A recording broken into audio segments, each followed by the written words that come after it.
Okay, speedrun time. Yo, we telling my guys is Big Riz, and initially looking back on this, I didn't think that Treyarch developed this next game. I thought because Sam Raimi was taking a little bit of a break from 2004 all the way 2007 to create Spider-Man 3, I thought Treyarch was going to do the same for their movie tying in, but no, they needed a shoe-in, they needed that sort of like barrier to keep the Spider-Man game IP flowing. But yeah, playing this again for the video made me sort of like refresh my mind and be like, no, this is definitely a Treyarch Spider-Man game. It's just so different to the ones that we had before and what we're gonna get in the next game, in both the story, because it's not tied to a movie, so they can create a completely unique story, which they did, as well as completely change the art style. This goes from a more movie cinematic lifelike, you know, with the graphic capabilities look, to a more comic style, which I actually pretty prefer, because although I don't really compare the graphics of the previous games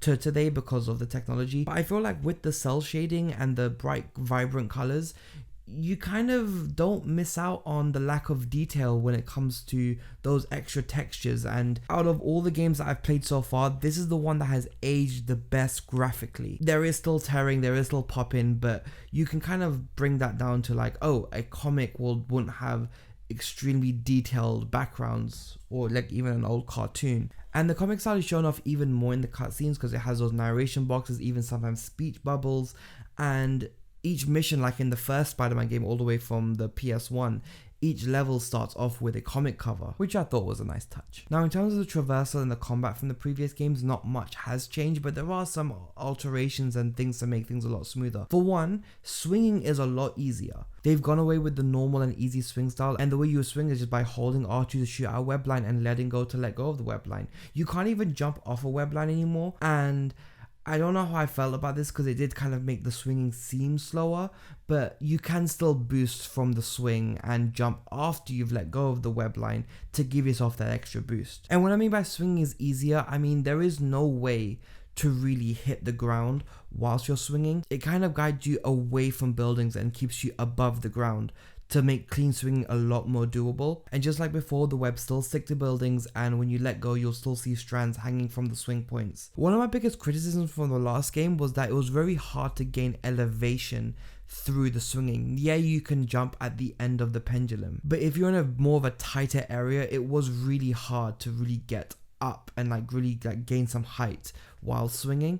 And this game actually added a new mechanic that I don't think they've repeated, and I would actually like to see it, which is just by holding triangle you can reel in your web line. You can see Spidey just crawl up the web to sort of gain some elevation during the swing. And although the sprint button's gone, you can still give yourself that extra push while holding down on a web line to give yourself that extra like boost whilst you're swinging. And as well as the sprint button being gone, the high jumps from the previous game are also not there anymore.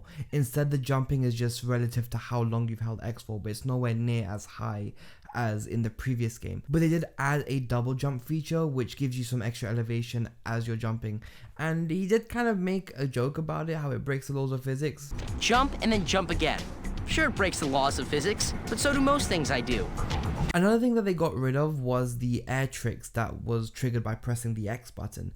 Now, I thought this gave a little bit of a flair and sort of style to how you would traverse through the game, but they've kind of replaced it with a more passive, more stylish form of swinging, where Peter will just naturally just sort of do flips and tricks whilst into the air. It does add a bit more character and style to this character, but you're not in control of it anymore. It is nice, but if you do plan on like getting somewhere quickly, double jumping while swinging gets rid of any air trick, which I found to be really annoying, because you can either have a stylish swing or you can have a quick efficient swing, whereas in Spider-Man 2 you could do both if you were good at the swinging and you mastered it, or just had some experience or some practice at least. Web zipping is still here, and I think it's more useful now and effective than in the previous game because they've actually expanded the map a little bit. I don't know if the exact like square like kilometers of the map has increased, but they've actually added suburban Queens,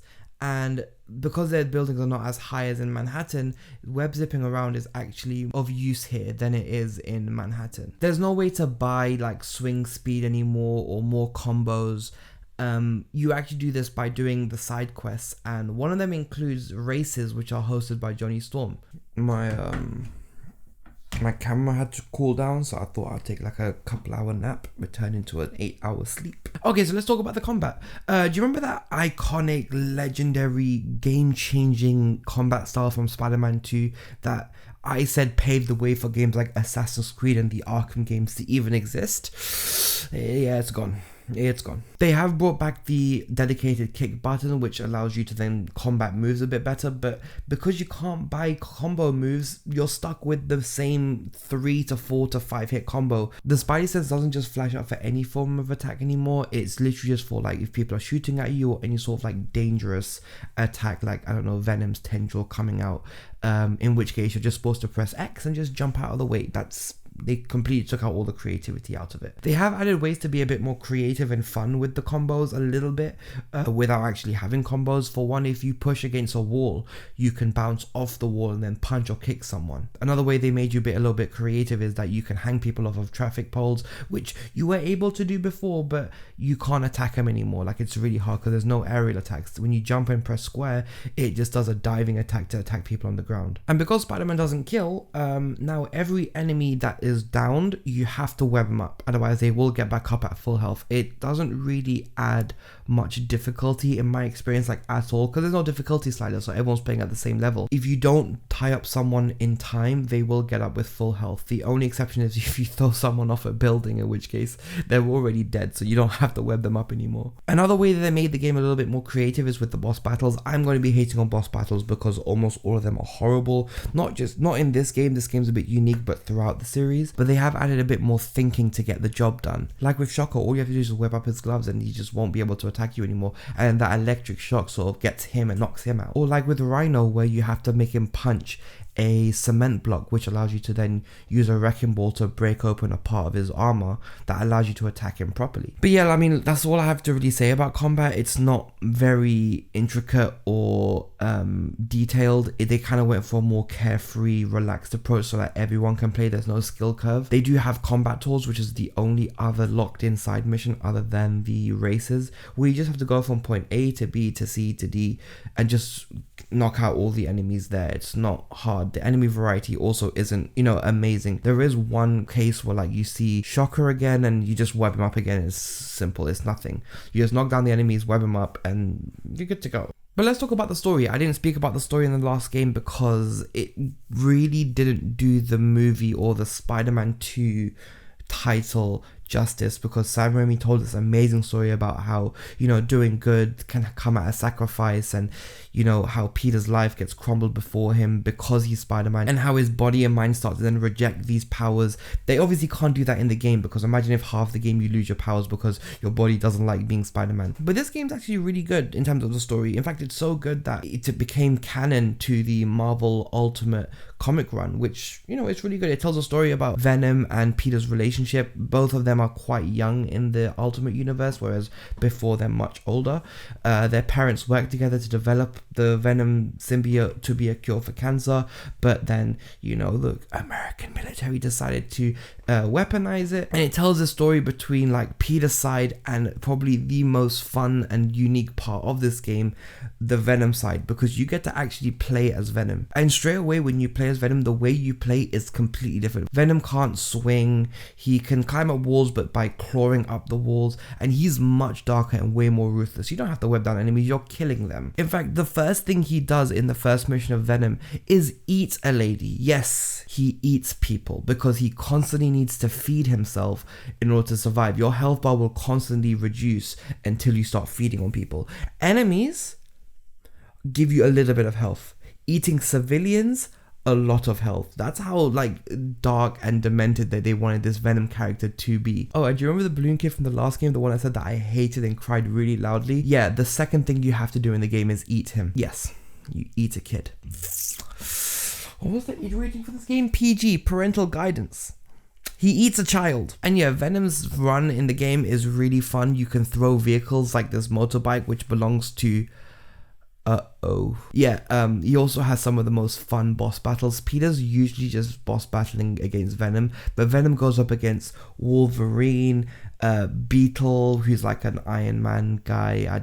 I don't know who he is. He was in Spider-Man 2 and Electro for like a brief period, but he disappeared. There were also times where Venom is like helping Peter because someone is trying to attack him, and then Venom's like, no, he's mine. I think because the symbiote sort of like has that bond with Peter. So there are times where Electro tries to kill Peter, and your job is actually to protect Peter as Venom whilst destroying all the electricity around to stop him from healing, and then you can actually go in and kill him by throwing cars at him and then beating him up. Something I did really like about that Rhino boss battle though is that after the event of that mission is completed, you can go back as either Peter, and you even go past there as Venom, and you get to see the wreckage, and it doesn't get repaired almost immediately. You get to see the after effects of what happened from that Rhino rampage. He goes up against like these huge mass waves of military Sable forces, and in the final mission he goes like up against my favorite Marvel villain of all time. He goes up against Carnage. Now in this story, Peter gets the symbiote before the events of the game. You see it in a cutscene,